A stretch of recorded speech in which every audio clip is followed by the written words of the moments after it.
Para ex-gubernur Jakarta berkumpul di balai kota jelang pergantian tahun baru 2024 lalu. Mereka berkumpul dalam acara Bentang Harapan Jakasa. Namun ada pemandangan yang cukup menjadi sorotan dan jarang terlihat, yakni mantan gubernur Anies Baswedan dan Basuki Cahayapurnama atau Ahok yang tampil bersama dan keduanya tampak berbincang akrab. Baik Ahok maupun Anies mengaku tengah menyiapkan kejutan di tahun 2025 ini. Oh, ditanyain bisikinnya apa? Saya bilang bisikannya bisik.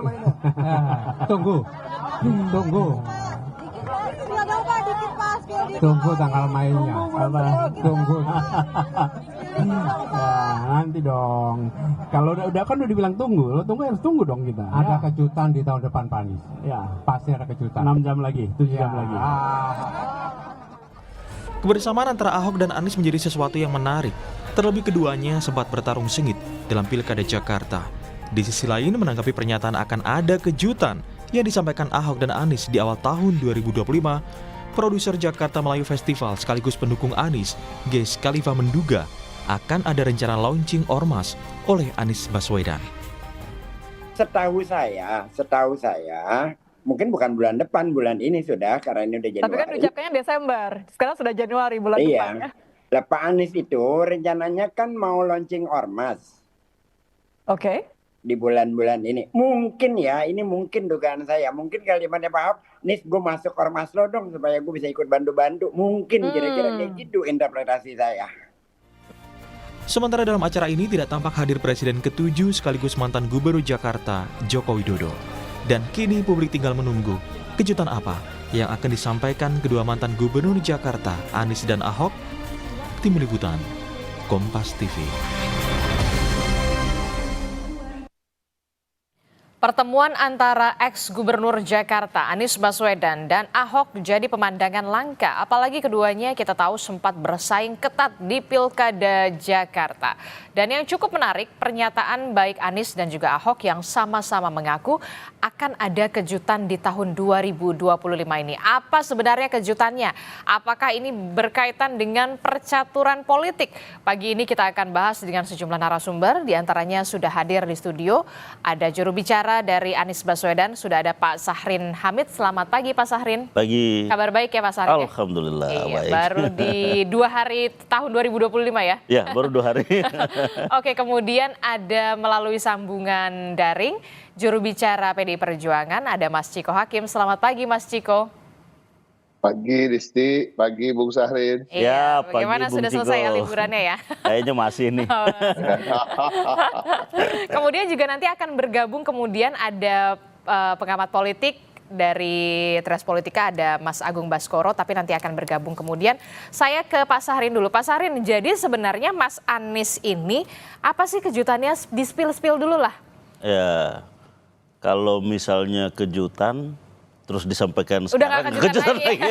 Paling nggak clue-cluenya, apakah benar memang seperti yang dikatakan oleh Pak Ges Khalifa ini mengatakan memang akan ada pembentukan ormas dan segala macamnya, atau bagaimana? Atau kan mungkin Mas Anies atau Pak Ahok akan membentuk semacam kayak liga begitu yang kemudian isinya mantan-mantan gubernur Jakarta, kan kita nggak tahu. Ya.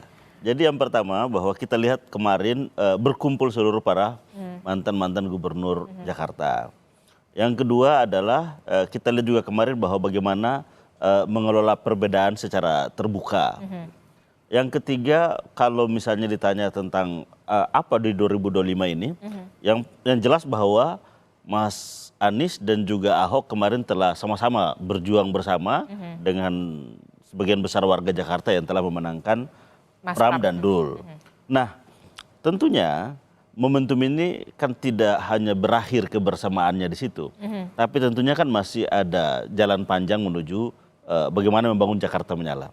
Nah, dalam rentang waktu yang sangat dekat misalnya, kita melihat bahwa bulan depan ya sudah diproyeksikan untuk pelantikan Mas Pram dan Bang Dul. Tentunya ada sebuah proses yang disiapkan untuk di situ.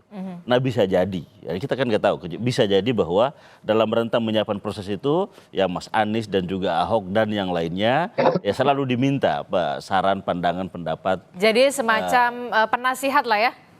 Ya itu kan dari Mas Pram dan Bang Dul tentunya yang nanti akan dilantik. Tapi bahwa dari sisi apa namanya, ya ini kan kita tidak tahu kejutannya ini seperti apa, tapi bahwa itu bisa menjadi bagian dari sesuatu momentum yang akan bersama Mas Anies dan juga Ahok.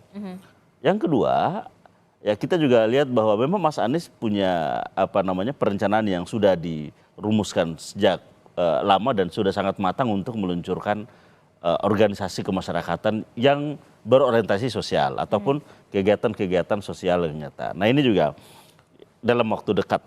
Nah, dan tentunya kebersamaan Mas Anies dan juga PDI Perjuangan. Nah, ini juga sesuatu hal yang menarik. Selama ini mungkin ya, begitu panjang waktu orang melihat bahwa sangat sulit bekerja sama misalnya dalam dua poros ini. Tapi ternyata bahwa itu bisa terjadi. Dan ya sangat baik buat publik, buat masyarakat, dan menunjukkan bahwa memang Mas Anies ya memiliki pergaulan yang luas. Nah, jadi ketika kita menanyakan apa kejutannya, menurut saya yang paling bisa dilihat adalah bagaimana Mas Anies, Ahok, dan tokoh-tokoh lainnya mengelola perbedaan ya secara terbuka. Nah, ini pelajaran penting buat publik. Oke, saya ke Mas Ciko. Mas Ciko, jadi tandanya apa nih kalau Mas Anies kemudian ada Pak Ahok begitu ya, yang kita tahu sebelumnya rival politik, kemudian di Pilkada Jakarta kemarin ini ngeblend jadi satu dengan sama-sama mendukung Mas Pram. Apakah mungkin kemudian Pak Ahok ada pembicaraan soal ya udahlah Mas Anies gabung aja lah, atau gimana nih sebenarnya tanda-tandanya? Ya, terkait itu tentu yang lebih tahu adalah mereka berdua yang saling berbisik ya. Jadi kami juga tidak begitu juga kemudian diceritakan bisik-bisik di antara keduanya secara detail. Tapi yang pertama, saya ingin mengajak juga seluruh masyarakat, dan saya rasa ini juga sudah dirasakan oleh seluruh masyarakat, untuk bersyukur kita melihat keakraban dua tokoh bangsa ini. Kita nggak hanya bisa bilang keduanya hanyalah mantan gubernur yang sukses, tapi kita juga harus bisa menempatkan mereka pada posisi yang lebih tinggi dari itu, karena mereka sesungguhnya adalah dua tokoh yang mempunyai gagasan-gagasan dan juga followers atau para pendukung yang cukup masif di seluruh Indonesia. Apalagi kalau Mas Anies kan terbukti tadi dari hasil pilpresnya didukung oleh banyak masyarakat Indonesia juga. Jadi Pak Ahok juga begitu, kita tahu mempunyai dukungan bukan hanya di Jakarta tapi di seluruh Indonesia. Tapi itu semua memang berbasis gagasan, jadi bukan berbasis kultus individu atau apapun yang sifatnya hanya di permukaan, tapi memang keduanya mempunyai gagasan dan pernah dalam rentang waktu tertentu merealisasikan gagasannya menjadi kenyataan di kota yang tercinta ini. Dan tentunya apa-apa yang mereka bisik-bisikkan, kami yakin itu lebih untuk kepentingan dan keuntungan seluruh masyarakat, mungkin khususnya Jakarta, tapi secara umum di Indonesia. Dan tadi banyak momentum memang di awal tahun ini, yang dikatakan bulan depan itu mungkin satu tadi itu disampaikan akan ada organisasi kemasyarakatan yang sifatnya lebih ke kegiatan-kegiatan sosial yang akan diluncurkan oleh Mas Anies. Kemudian juga kalau PDI Perjuangan sendiri bulan Februari akan menggelar kongres, ya kan, Mas Pramono Anung dan Rano Karno akan dilantik sebagai gubernur dan wakil gubernur. Jadi ada 3 momentum yang saya rasa kehadiran keduanya bisa jadi menjadi kejutan. Sebagai apa ya kita lihat aja nanti. Oke, kita lihat saja nanti, tapi banyak juga publik yang tampaknya sudah tidak sabar begitu ya Mas Ciko. Mas Ciko, kalau berbicara soal nama Anies Baswedan dan juga Basuki Cahayapurnama, ini kan kita tahu mereka keduanya adalah tokoh yang kemudian punya pengaruh besar tidak hanya di Jakarta tapi juga di luar Jakarta. Mungkinkah kemudian bisikan-bisikan antara keduanya ini soal bisikan politik? Bisa jadi kan mereka keduanya adalah insan politik, kita nggak bisa menepis hal itu ya. Insan politik ini kalau ketemu walaupun sering berbicara hal lain, tapi ujung-ujungnya pasti akan menyenggol-nyenggol hal yang sifatnya politis. Saya dan Sahar ini kan berkawan gitu ya, kalau ketemu mungkin awal-awal bicara soal keluarga, bicara soal liburan kemana, tapi ujung-ujungnya pasti nyenggol politik juga. Jadi apalagi Mas Anies dan Pak Ahok, jadi kita bisa juga punya ekspektasi terkait itu, tapi rasa-rasanya itu tadi yang saya sampaikan, banyak tokoh bangsa di negara ini, cuma kita juga harus bisa memilah-milah, dan kita bisa memilah antara Mas Anies dan Pak Ahok adalah 2 tokoh bangsa yang termasuk dalam tokoh-tokoh yang betul-betul mengedepankan kepentingan rakyat, bukan kepentingan pribadi atau keuntungan buat pribadi dan keluarga. Jadi apapun itu yang mereka bisikan, rasa-rasanya adalah suatu hal yang akan sangat positif bagi seluruh rakyat Indonesia. Mungkin khusus untuk warga Jakarta, tapi kita lihat aja. Tapi sayang ya, kemarin itu walau ada Pak Ahok, ada Mas Anies juga, dan juga pimpinan-pimpinan Jakarta begitu ya sebelumnya, tapi tidak ada Pak Jokowi begitu. Anda melihatnya apakah ini ada yang kurang atau gimana nih gitu pada saat kemarin itu? Enggak juga, mantan kontestan Pilgub juga diundang, Bang Ridwan Kamil juga nggak datang. Ya kita berusaha berpikir positif aja. Mungkin memang ada kesibukan lain yang dirasa lebih penting bagi masing-masing tokoh tersebut daripada berkumpul dengan mantan-mantan gubernur menyambut 500 tahun kota kita yang kita cintai. Oke, tapi kalau dari Pak Ahok sendiri, ketika nanti mungkin jadi tim penasihat lah istilahnya, kalau tim penasihat dari Mas Pram dan juga Bang Dul begitu ya, sudah siapkah dengan tangan terbuka bersama dengan Mas Anies begitu ketika nanti mungkin semacam ya kalau misalkan ada TGUPP lagi gitu misalkan begitu loh Mas Ciko? Gini, terkait dengan itu, saya rasa formalitas diangkat sebagai penasehat atau tidak itu tidak akan mengubah bahwa kedua tokoh tersebut pastinya akan selalu memberi masukan dan pasti akan selalu diajak untuk berdiskusi oleh Mas Pram maupun Bang Rano Karno untuk membicarakan kota Jakarta. Jadi sebenarnya kalau jadi penasehat secara formal atau tidak terlalu penting. Yang paling penting adalah keduanya akan terus aktif untuk kemudian membantu Mas Pram dan Bang Dul beserta juga mantan-mantan gubernur lain karena Jakarta ini memang butuh untuk dibangun bersama tanpa meninggalkan siapapun, baik mantan gubernur atau seluruh stakeholder lainnya seperti ormas, partai politik dan masyarakat. Dan kami yakin karena kedekatan di antara tokoh-tokoh tersebut, Mas Pram, Bang Dul, Ahok dan Pak Anies itu sangat dekat dan hubungannya begitu panjang, relasi historinya. Jadi tidak akan ada sekat gitu. Jadi nggak terlalu penting rasanya ya Bung Syahrin ya, apakah jadi penasehat formal atau tidak. Yang pasti kami yakin mereka akan saling berbicara, saling berdiskusi dan bagaimana untuk menyelesaikan permasalahan warga Jakarta bersama. Iya, intinya apa yang dilakukan atau apa yang sudah terlihat antara keakraban antara Mas Anies dan juga Pak Ahok ini menjadi angin segar lah ya bagi Jakarta dan juga warga Jakarta tentu saja supaya kita juga bisa. Paling tidak ini ada relaksasi politik lah menghadapi sebelumnya momentum Pilpres, Pilkada, Pileg dan dengan bercengkerannya kedua tokoh ini kan paling tidak ada relaksasi lah ya, liburan politik deh secara psikologis. Liburan politik ya, karena kita ya mau tidak mau atau suka atau tidak suka kita benar-benar fatigue lah pada saat Pilpres dan juga Pilkada memang waktunya berdekatan dengan adanya momen-momen keakraban semacam ini ya bisa semacam tadi Anda katakan bisa menjadi liburan politik lah dalam tanda kutip begitu ya. Saya juga melalui sambungan daring ada Direktur Eksekutif Trias Politika Strategis ada Mas Agung Baskoro. Selamat pagi Mas Agung, terima kasih sudah bersedia bergabung di Sapa Indonesia Pagi Mas Agung.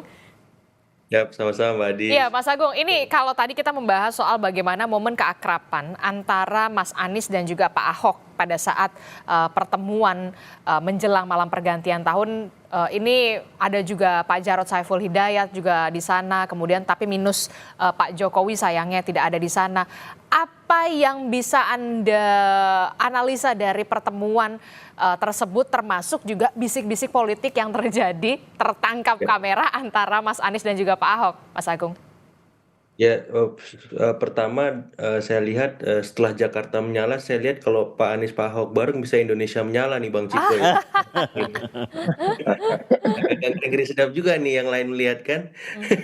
Jadi maksudnya ya selama ini kan Pak Ahok Pak Anies intim, hangat ya. Dengan kemudian diimplementasikan secara langsung memang apa ya, keduanya punya chemistry untuk bersama, walaupun memang kita tahu sebelumnya punya story dan history yang berlawanan ya seperti itu. Tapi ya dalam politik lagi dan lagi tidak ada yang abadi. Dan kalau misalkan mereka kini punya semacam apa ya, common sense dan common enemy atas nama kekuasaan di seberang sana, saya kira itu menjadi logis dan masuk akal. Tidak ada lagi yang istilahnya berkebalikan, berlawanan, apalagi sudah diuji ketika Pilkada Jakarta kemarin. Dan dalam beberapa hal ya, isu-isu strategis, Pak Anies, Pak Ahok cukup aktif merespon ya, soal PPN 12%, Pilkada tidak langsung. Kemudian ada beberapa hal yang saya kira itu hal yang positif, konstruktif bagi, saya nggak ngomongin Jakarta lagi Mbak Adis, tapi Oh, ngomong lebih luas lagi ya yang tadi Anda sebutkan ya, Indonesia menyala. karena kebijakannya banyak yang direspon secara kritis oleh mereka berdua Dua. ya. Dan saya kira itu masukan bagus buat publik agar demokrasi kita semakin berkualitas, check and balances tetap jalan, dan dalam tanda petik ini bukan hanya tugas PDIP saja, tapi ada person by person yang aktif ya, terlibat sebagai citizen ya, bukan hanya sebatas netizen, yang menyuarakan bagaimana harusnya negara berlangsung, negara berjalan, pemerintahan yang baik, bersih dan berkualitas bisa berlangsung. Dan saya kira itu kabar baik buat masyarakat kita secara keseluruhan, Mbak Adis. Berarti kalau Anda tidak lagi mengatakan soal lingkungan Jakarta saja, skupnya Jakarta, tapi lebih luas secara umum Indonesia, bisa saya katakan apakah ini the next 2029 yang memang sudah disiapkan sejak dini? Banyak pilihan PDIP. Saya bilang kemarin siapapun ya gubernur Jakarta itu minimal menggenggam tiket pencapresan, maksimal menjadi presiden. Contoh tiket pencapresannya itu ya Mas Anies, contoh presidennya ya Pak Jokowi. Ya. Jadi PDIP punya alternatif, ada Mas Pram, ada Pak Ahok, ada Pak Anies, ada bapak-bapak yang lain yang kita memang diberikan tanggung jawab, yang diberikan amanah, bisa menyelesaikan itu, mereka punya peluang ya untuk mengorkestrasi secara lebih strategis ke tingkat yang lebih luas dalam konteks misalkan Indonesia ataupun dalam hal-hal yang lain. Karena apa? Karena kita memang ada kebutuhan di mana ketika sistem politik ini mayoritas dikuasai oleh kekuatan besar, maka dibutuhkan kekuatan minoritas untuk menyeimbangkan itu. Dan ketika PDIP mampu, orang-orang per orang mampu juga memainkan peran-peran antitesa ya, itu bisa jadi dengan sendirinya ya punya posisi tawar, punya arahan yang lebih konkret untuk ya mencerdaskan masyarakat, memberi wacana-wacana alternatif, termasuk kebijakan-kebijakan solutif untuk membantu pemerintah secara konstruktif seperti itu. Termasuk kalau Anda melihat antara pasangan Anies Ahok ini bisa jadi apa ya? Untuk di 2029 dalam tanda kutip kontestasi berikutnya, apakah ini memang sudah dipupuk sudah sejak ini nih, sekarang ini? Potensial Mbak Adis. Potensial. Karena dua orang ini punya ceruk masak yang berbeda ya. Mas Anies dengan basis Islam perkotaannya, ya kelas menengah terdidik. Pak Ahok sebaliknya, kaum nasionalis, ya orang-orang yang dalam tanda petik kritis juga dengan pemerintahan sama dengan Mas Anies, dan tinggal bagaimana keduanya ini mampu ya memperluas ceruk ya pemilih dalam tanda petik misalkan Islam perdesaan, kemudian kelas menengah ke bawah, kemudian juga bisa mengambil simpati para elit-elit partai di luar PDIP misalkan. Kalau itu bisa dikerjakan dalam 4 tahun ke depan, nggak mungkin Indonesia menyala, Bang Ciko, Bang Syahrin ya. Oke, gimana nih Mas Amin kalau dari Anies sendiri? Kita melihat bahwa memang dua tokoh ini kelasnya sudah tokoh nasional. Yang kedua memang punya potensi dan juga ceruk konstituensi yang beragam ya. Nah, dan kita lihat bahwa ini juga memberi pelajaran bisa bekerja sama dengan semua spektrum kekuatan politik Indonesia. Nah, cuman ini kan masih 2029. Tapi kan kalau dipupuk sejak dini? Oh ya, itu. Artinya sekarang kayak kita melihat bahwa pemerintahan sekarang ya patut didukung untuk menyelesaikan seluruh agenda-agenda. Seluruh janji-janji politik Presiden Prabowo ya udah kita dukung untuk bagaimana itu menyelesaikan. Tapi juga bahwa kita patut mengkritisi semua hal yang kita melihat bahwa ya agak keluar dari apa yang menjadi agenda ataupun cita-citanya. Nah, terkait dengan Mas Anies sendiri ya tentunya memiliki agenda terkait bagaimana agar ikut berpartisipasi aktif untuk bersama dalam konteks mencapai tujuan negara misalnya. Nah, dalam dimensi itu maka ya Anies saat ini tentunya tidak hanya bagaimana gagasan-gagasan, pikiran-pikiran itu lahir dalam konteks entitas personal, tapi bagaimana ini juga terbangun terinstitusionalisasi gitu loh, sehingga terjadi sebuah organisasi juga yang kuat untuk bagaimana menjadi alat perjuangan pikiran-pikiran maupun cita-cita politik Pak Anies. Nah sehingga dalam konteks ini maka tentunya butuh kerjasama dengan semua pihak, tidak hanya satu spektrum tapi tentunya semua spektrum politik nasional kita. Oke, jadi kalau kita lihat juga kan Mas Anies ini tidak terafiliasi partai politik manapun. Betul. Kemudian nanti rencananya kalau memang jadi begitu ya akan membuat ormas begitu. Oh itu ya? jadi, kalau ormas udah pasti jadi. Oh udah pasti jadi Udah tuh. pasti jadi. Itu untuk eksistensi dalam hal politik dan kegiatan sosial. Oh kegiatan sosial Kegiatan gitu ya. sosial. Kalau misalkan dikatakan sebagai eksistensi juga di dunia politik supaya tetap bisa dikenal untuk bisa 2029, jawaban Ya Anda? tentunya yang satu ada kegiatan sosial, tapi bahwa pendukung Mas Anies ini kan relatif banyak tapi masih terpisah-pisah. Nah ini akan diorganize juga secara bagus dan ya kita lihat aja momentumnya ke depan juga akan melakukan sesuatu sehingga Mas Anies yang tadinya menjadi entitas personal dia akan menjadi sebuah entitas yang terorganisir dengan baik. Karena Mas Anies punya potensi, ada 24% pemilihnya dan tentunya ini adalah menjadi bagian penting untuk bagaimana menjadi instrumen perjuangan Mas Anies ke depan. Berawal dari ormas jangan-jangan ke partai politik lagi enggak? Ya kalau ormasnya tetap, yang partai politik juga tentunya harus disiapkan. Oke, baik. Kalau Mas Ciko melihat kalau tadi katanya Mas Agung, dua tokoh ini bisa dikatakan potensial lah dalam tanda kutip bisa menciptakan Indonesia menyala, bahkan bukan lagi Jakarta menyala. Jawaban Anda?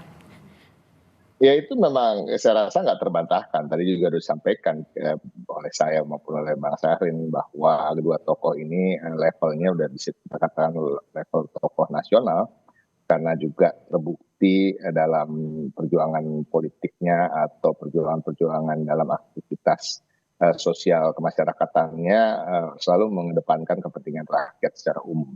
Jadi bukan ego atau kepentingan pribadi maupun keluarga, itu yang paling penting. Lalu yang kedua tadi saya ingin mengutip Bung Syahrin juga tadi partisipasi aktif untuk mencapai tujuan-tujuan negara. Nah ini saya rasa keduanya itu yang menjadi fokus bagi keduanya dan itu pantas kita dukung. Dalam artian gini, kalau kita berbuat baik, berbuat maksimal untuk kepentingan banyak orang, ya kita lihat nanti di 2029 apakah namanya kemudian saking harumnya kemudian banyak yang ingin mencalonkan menjadi tokoh di naik kelas lah ya, tadi pencapresan misalnya, ya kita lihat nanti. Tapi yang pasti saya yakin bahwa keduanya ingin berbuat dulu. Gitu. Masalah nanti mau diusung jadi capres atau cawapres itu masalah belakangan. Dan kita harus betul-betul membantu munculnya tokoh-tokoh bangsa yang memang mengedepankan kepentingan rakyat seperti Mas Anies dan Pak Ahok yang kemudian nanti ketika datang waktunya 2029 akan enak gitu kita bisa melihat ada etalase pemimpin-pemimpin yang memang mumpuni dan tidak terbatas 1-2 orang yang akan kita pilih karena demokrasi itu kan hakikatnya adalah alternatif-alternatif pilihan yang banyak dan ya, harapan kita memang keduanya juga akan berbuat yang terbaik. Jadi nanti kita lihat nantilah di 2029 apakah dari perbuatan baik itu namanya kemudian harum dan kemudian masyarakat maupun partai politik atau ormas atau stakeholder negara ini semuanya akan kemudian memberikan tiket capres atau cawapres ya kita lihat aja. Iya, walaupun memang masih butuh waktu yang lama begitu ya, masih butuh waktu yang lama. Tapi kan ya setidaknya mulai dari sekarang lah ya, kemudian dicicil-cicil dulu ya, Mas Ciko ya. Saya ke Mas Agung. Mas Agung, apakah ini jadi upaya kemudian keduanya untuk bisa tetap eksis di dunia politik? Jangan dijawab dulu Mas Agung, tetaplah bersama kami, temukan jawabannya usai jeda, kami kembali.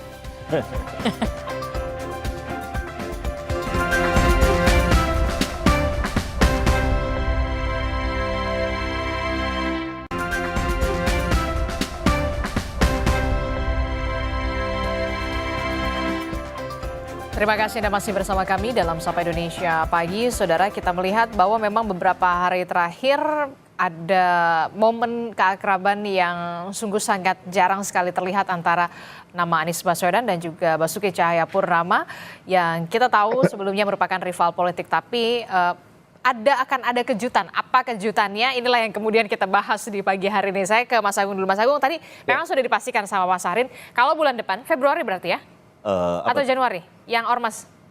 Ya rencana mungkin bulan inilah. Oh bulan ini ya? Berarti bulan ini ya, Januari ya? Pembentukan ormas itu ya? Betul. Oh, akan diluncurkan, bukan diluncurkan. Akan dirilis lah ya, Yes. dirilis begitu ya, semacam ormas begitu dengan inisiasi dari Mas Anies. Mas Anies ya. Kalau untuk kegiatan sosial saat ini. Betul.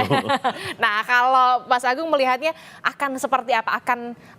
Akan besar, peluangnya akan seperti apa nanti nih ormas dari Mas Anies ini? Walaupun memang sekarang kegiatannya kegiatan sosial. Ya, ya. Sebelum saya jawab, saya mau nanya dulu, kalau di offer nggak dijawab, namanya apa Bang Syahrin ya? Nama itu menentukan semua hal ya Bang Ciko ya. Tapi Namanya apa? Ini masih dirahasiakan. namanya nanti akan diluncurkan oleh Mas Anies. Oke. Oke. Yang jelas saya kayak dejavu Mbak Adis ya, karena dulu waktu Nasdem berdiri itu kan deklaratornya salah satunya Mas Anies sebagai ormas ya. Nah kalau ini sebagai ormas lagi, bisa jadi next step-nya adalah partai. Tapi kan ini semacam testing the water, bagaimana respon publik ataupun pemilihnya Mas Anies di Pilpres kemarin melihat deklarasi ke depan ya di bulan ini, bahkan kata Bang Syahrin. Jadi ketika ormasnya bagus, malah besar setara dengan ormas-ormas yang besar lainnya, maka kenapa nggak sekalian menjadi partai? Kenapa? Karena kalau kita bicara threshold, katakanlah minimal 4% pakai basis yang sebelumnya, maka ini sudah lolos kalau basis Pilpres kemarin 24% ya. Karena biar bagaimanapun partai kita itu sedikit banyak digerakkan oleh figur ya, ketimbang partai ID-nya. Jadi figur ID itu masih dominan, dan kalau partai ini punya figur semacam Pak Anies atau bapak-bapak yang lain yang punya pemikiran, ide yang memang bisa menjadi alternatif bagi publik melihat kekuasaan hari ini, itu saya kira bagus banget gitu. Dan kita harus mendorong ya, tadi Bang Ciko bilang biar menjadi pilihan prasmanan demokrasi, partainya, figurnya, maupun hal-hal ormasnya dan seterusnya. Karena semakin banyak alternatif, demokrasi kita semakin sehat, dan inilah esensi yang sebenarnya dari demokrasi itu sendiri, seperti itu.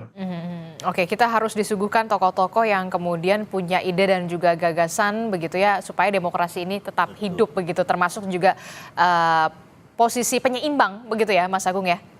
Betul, betul. Karena kalau semuanya berkata iya atau sekedar tolak, publik nggak punya pilihan-pilihan yang lebih mencerahkan gitu. Padahal mereka di tengah banyak himpitan ekonomi, sosial, dan yang lain butuh ya pikiran-pikiran segar melihat segala sesuatu dengan jernih. Dan orang-orang seperti Mas Anies, Pak Ahok ya maupun figur lain itu punya sumbangsi mencerahkan pikiran-pikiran mereka. Dengan mereka punya pengalaman panjang ya seputar kepemimpinan. Ya, dalam sederhananya kalau Pak Anies biasanya suka ngerem-ngerem, Pak Ahok ini kan suka ngegas-ngegas ya. Jadi kalau misalkan publik melihat dengan kacamata yang jernih, wah ini kalau kebijakan ini harus direm, ini harus digas, tokoh ini gabung, bagus nih perpaduannya ya.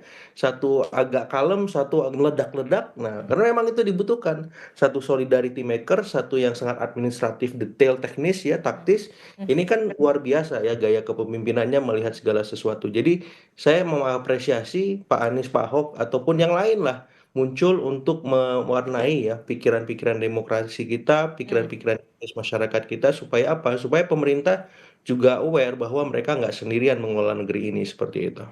Menarik tadi seperti yang tadi Mas Agung katakan, itu kayaknya tampaknya dejavu ya. Nasdem dulu awalnya juga salah satu penginisiasinya adalah Mas Anies. Ya, betul. Terbuka peluang nanti akan mengarah ke partai politik ya? Karena memang potensial sekali kalau memang betul ini akan terlaksana. Ya, sebagai ormas, sebuah wadah. Kan selama ini kan yang menjadi kebutuhan para pendukung Anies adalah wadah bersama. Wadah bersama yang bisa merangkul semuanya. Dan ya itu sudah disiapkan. Sudah disiapkan dan untuk diluncurkan. Tapi memang wadah ini dipersiapkan untuk berorientasi kegiatan-kegiatan sosial yang konkret ya. Awalnya. Kegiatan-kegiatan sosial. Tidak. Ini memang sudah diorientasikan ke sana. Tapi bahwa nanti instrumen politiknya ya tentunya akan disiapkan juga. Tapi bahwa tidak ormas ini memang akan diorientasikan karena gini, wadah yang harus dibentuk kan harus merangkul semua, baik itu yang sudah berpartai, yang belum berpartai, baik itu masyarakat sipil maupun yang ASN, kan semua bisa berkumpul di situ. Baru kemudian instrumen selanjutnya itu adalah kegiatan sosial. Oke. Tapi bahwa ada instrumen politik dari pendukung Anies, ya itu akan ada nantinya. Akan ada nantinya. Karena kita tahu bahwa ya Anies kan tidak mesti berjuang sendiri. Harus ada perkumpulan yang menjadi kekuatan tersendiri untuk agenda-agenda politik Mas Anies. Berarti memang Anda mengatakan terbuka peluang juga soal instrumen politik itu? Ya, bahwa ormas ini akan menjadi ormas yang bergerak di bidang kegiatan sosial, dan Mas Anies adalah tentunya sebagai pendirinya, tokohnya, dan instrumen politik yang lain ya tentunya akan disiapkan secara terpisah. Terpisah berarti akan mengarah ke partai politik ya? Ya, tinggal menunggu waktu. Tinggal menunggu waktu saja. Masih malu-malu ini tampaknya Mas Arief. Mas Ciko, gimana nih Mas Ciko kalau memang betul nanti ketika ormas ini sudah terlaksana begitu ya wadahnya, kemudian ada instrumen politik nanti kita nggak tahu ke depannya seperti apa begitu ya, tinggal menunggu waktu saja. Nah, PDI Perjuangan tampaknya akan menjadi punya kawan nih. Sampai sekarang pun sebenarnya udah berkawan, jadi kita nggak jauh-jauh ya kan. Artinya apa? Artinya kita sepakat bahwa banyak hal yang perlu diperbaiki terkait dengan kalau kita bicara soal demokrasi, kalau bicara soal bagaimana kita ingin mengangkat harkat martabat cilik di negeri ini. Nah, ini yang kita lihat dari kedua tokoh itu, Mas Anies maupun Pak Ahok itu kan sebenarnya walaupun kelihatan berbeda tapi bukan berbeda-beda amat gitu, karena keduanya ketika menjabat yang diutamakan tentu ya wong cilik, masyarakat kelas bawah gitu. Bagaimana untuk kalau Pak Ahok banyak sekali memperhatikan lansia, kita tahu membagikan kursi roda secara gratis, hal-hal yang terkait dengan meningkatkan kesejahteraan, perumahan yang layak bagi masyarakat. Begitu juga Mas Anies. Mas Anies ini terbukti ketika kita kampanye Mas Pram dan Bang Dul itu di kantong-kantong masyarakat, di daerah-daerah yang memang perlu diangkat kesejahteraannya, popularitasnya sangat tinggi. Artinya apa? Artinya berarti ketika beliau masih menjabat juga banyak memperhatikan kehidupan bagi masyarakat yang masih terpinggirkan dan masih tertinggal. Jadi intinya itu, dan saya melihatnya gini, saya lebih melihat tadi bahwa tidak ada rencana-rencana yang pasti ini oleh Mas Anies terkait dengan ormas dulu, kemudian partai politik. Tapi lebih tadi yang saya sampaikan berulang kali bahwa kedua tokoh ini termasuk Mas Anies tentunya ya ingin berbuat aja dulu, bergulir bagaimana nanti dari perbuatan itu lihat sambutan dari masyarakat gitu. Jadi berbuat secara ikhlas, tulus, memang karena jiwanya memang untuk bangsa dan negara, tadi partisipasi aktif untuk mencapai tujuan-tujuan negara. Nah, dalam perjalanannya kan kita lihat apakah kemudian ada suara-suara yang mengatakan ya udahlah maju aja lagi gitu kan, maju mungkin sama Pak Ahok kayak gitu ya kan. Tapi kalau bagi PDI Perjuangan ya kita lihat nanti, kita harus lihat tadi prasmanan tadi Mas Agung sampaikan ya kan, prasmanannya harus kita lihat, dan mudah-mudahan penganan-penganan yang ada dalam prasmanan itu berkualitas semua, sehingga akan memudahkan bagi partai politik termasuk partai politik PDI Perjuangan untuk bisa memilih mana yang terbaik dari yang terbaik untuk kemudian di 2029 kita usung dan kita menangkan untuk menjadi presiden dan wakil presiden. Tapi perjalanan itu masih panjang. Nah, sambil menunggu 2029 tentunya PDI Perjuangan senang untuk bisa bekerja sama dengan tokoh manapun yang mempunyai visi dan misi yang sejalan dengan visi dan misi kami.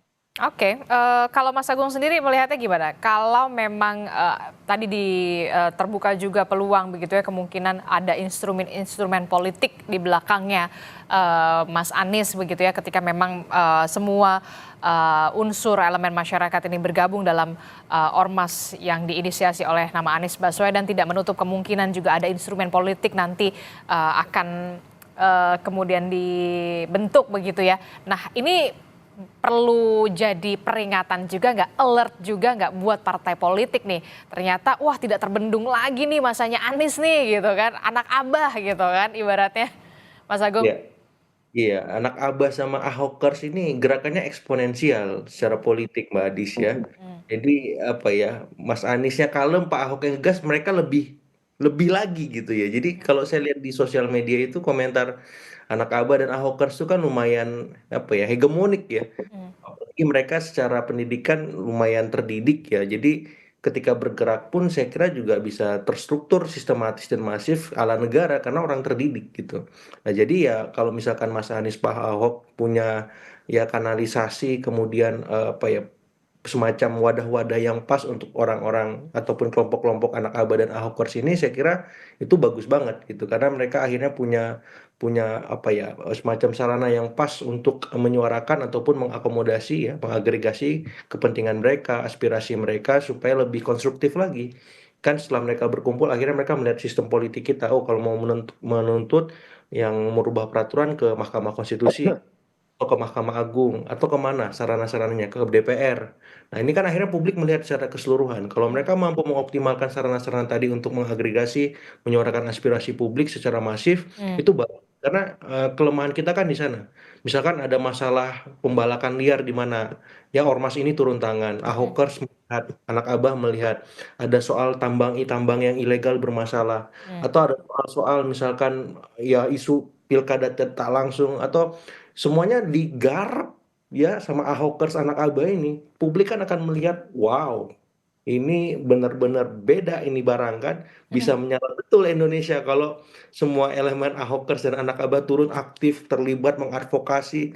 Dan bukan hanya teman-teman yang selama ini melakukan itu kayak Walhi, ICW, dan seterusnya. Tapi Ormas ini benar-benar mendampingi masyarakat, menguatkan apa ya, Bang, entitas-entitas elemen demokrasi kita yang selama ini memang kurang maksimal ya. Dan ketika mereka mampu mengisi ruang-ruang itu, saya kira itu luar biasa pasti. Kalau dari partai politik, ketar-ketir nggak sih kalau menurut Mas Agung, Mi? Ya, yang ketar-ketir nanti PKS, PKB, Nasdem dan yang lain. Ya, utamanya PKS, PKB, Nasdem yang kemarin dalam tanda petik ya bertepuk sebelah tangan dengan Mas Anies di Pilkada Jakarta seperti itu. Nah, hari ini ketika Mas Anies yang bergerak, mau nggak mau akan melihat, wah ini masa kita bisa terserap di ormasnya Anies atau partainya Anies kalau mereka nggak banyak berubah, nggak banyak apa ya dalam tanda petik melakukan banyak inovasi-inovasi politik lah. Misalkan PKS, PKB, dan Nasdem itu, karena kan mereka yang kemarin paling ekstrim menyuarakan soal perubahan ya. Dan ketika Mas Anies ataupun Pak Ahok ya dengan PDIP-nya mampu menjadi alternatif ya, bukan hanya antitesis tapi sintesis karena mampu menghasilkan banyak solusi-solusi bagi polemik dan kompleksitas masalah di negeri kita, itu bisa membuat partai-partai mau nggak mau harus melirik, gua masih di koalisi atau keluar aja ya. Oh gimana nih ya? Nah itu nanti akan dilihat tahun ketiga, tahun keempat politik kita Mbak Adis. Kalau mereka ada di koalisi yang kurang produktif, pasti dengan sendirinya akan keluar dan melakukan kritisme-kritisme kepada pemerintah. Dan saya kira ini bagus buat demokrasi kita lagi dan lagi ya. Ketika mereka melihat, wah kalau di koalisi ceruk pemilih gua habis nih, bisa-bisa gua nggak lolos parliamentary threshold kan. Kalau misalkan anak Aba, Ahokers, Anies, Ahok, dan bapak-bapak yang lain aktif banget ya, bersuara kritis, bahkan mampu memberikan solusi. Nah saya berharap kekuatan-kekuatan alternatif politik di luar pemerintah selain mengkritis, kalau bisa menghadirkan solusi-solusi yang taktis. Dan publik masyarakat kita kan semakin tercerdaskan. Oh ternyata di luar ada arahan kenaikan PPN untuk apa namanya barang-barang mewah, ada cara lain nih. Ya ada bagaimana mengambil misalkan merampas aset para koruptor itu misalkan. Itu kan anak Abah ataupun Ahoker bisa membuat itu sistematis, caranya gimana? Orang-orangnya harus diapain seperti itu kan luar biasa. Solusi juga bagaimana kemudian mengoptimalkan misalkan kerusakan lingkungan dari tambang-tambang ilegal itu seperti apa. Misalkan anak Ahok sama anak Abah ini punya solusi misalkan. Itu kan dahsyat ya. Turun ke Morotai, turun ke mana yang banyak masalah lingkungan itu. Ya dan pasti pada mikir mau nggak mau itu. Karena ini dikeroyok puluhan juta orang kan anak Abah itu, Ahokers itu. Dan saya kira itu bagus lah ke depannya seperti itu. Terakhir Mas Sahrin, untuk ormas yang akan diinisiasi sebentar lagi begitu ya, dirilis ke publik begitu soal ormasnya Mas Anies ini. Kegiatan apa pertama yang kemudian akan dilakukan? Yang pertama ya tentunya merilis itu. Yang kedua adalah ada kegiatan sosial yang sudah dirancang untuk itu. Contoh misalnya ya. Tapi nanti tidak kejutan lagi ya, tapi nggak apa-apa lah. Yang apa-apa lah di-spill dikit lah, kan udah bentar lagi mau dirilis. Jadi gini, misalnya, aduh saya mestinya ini kapasitasnya Mas Anies nanti mungkin yang akan meluncurkan itu. ada dead air sepersekian second Ya. gitu. Aduh, ntar takutnya. Jadi ya udah, intinya adalah itu kegiatan sosial yang konkret. Apa itu? Ini secara umum. Clue-nya, yang pertama bahwa kegiatan itu pastinya dibutuhkan oleh banyak orang. Yang kedua adalah itu dikerjakan juga oleh banyak orang. Kontribusi banyak orang menjadikan kegiatan sosial itu terwujud. Yang ketiga adalah ada awalnya dan ada akhirnya. Artinya kegiatan itu tidak sesuatu yang terus-menerus karena itu adalah kewajiban negara. Ya. Misalnya mengentaskan kemiskinan, itu kan tujuan kewajiban negara. Nah, itu kan tidak ada habis-habisnya. Artinya bahwa kita meminimalisir.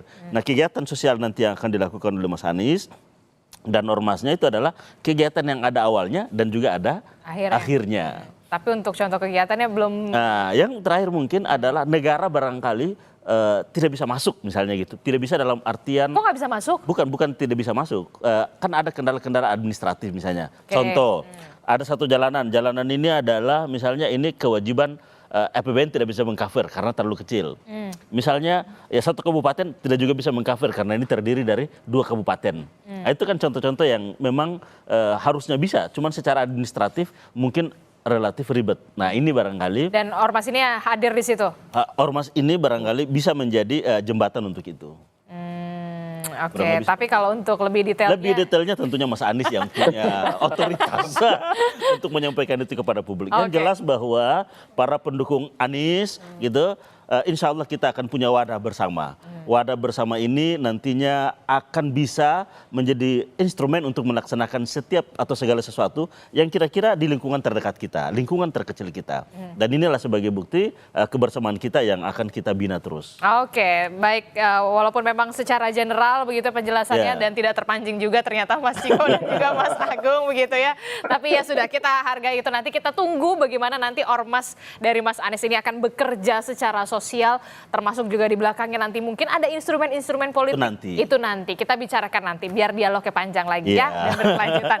Baik, terima kasih Mas Ahri sudah bergabung bersama kami di studio dan juga Mas Ciko, Mas Agung, terima kasih. Selamat pagi, sehat-sehat selalu Bapak-bapak. Selamat tahun baru. Assalamualaikum.